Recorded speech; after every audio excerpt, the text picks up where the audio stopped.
panel's dealing with the increased global regulation of information security. So we've got different insights from around the world.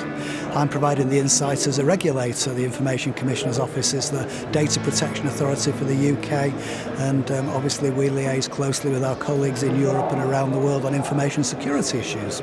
I think there's increasing public concern, and I think there's increasing government concern about how their personal information is used. And going with that is a wish to make sure that the regulations are there and are tight enough to deal with potential risks.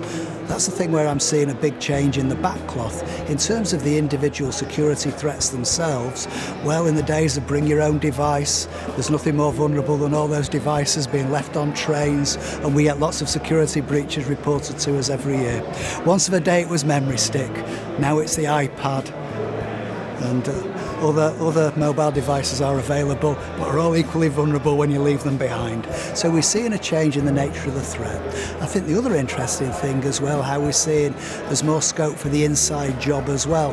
The danger is anybody who's involved in information security always thinks about the technical side of things. It's the human side as well, and making sure that the penalties fit the crime. That's why we've been very, very keen to make sure that the penalties go up the more severe the data protection breach.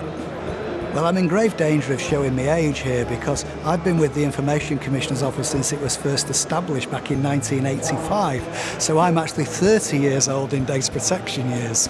But the interesting thing is, 20 years ago when I was dealing with data protection, the threat was so much different then. You know, we were just emerging from an age of mainframe computers and batch processing. We were getting into the one per desk. There wasn't very much in the way of mobile devices. There was no Blackberries. There was no internet to speak of. So that change there has led to a change in the information risk and the vulnerability of people's personal information. It's interesting when I look back over those intervening 20 years that Infosec has been around.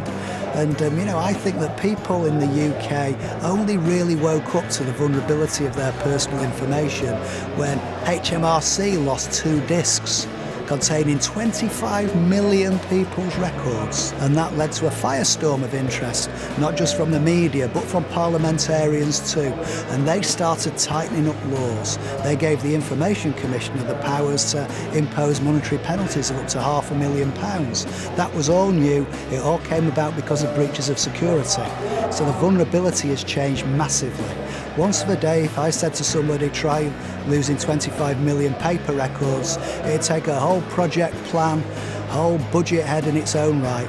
Now it can be done in the blink of an eye and very easily. The risk has changed, care needs to change, much more care taken, and the sanctions when it goes wrong have needed to change as well.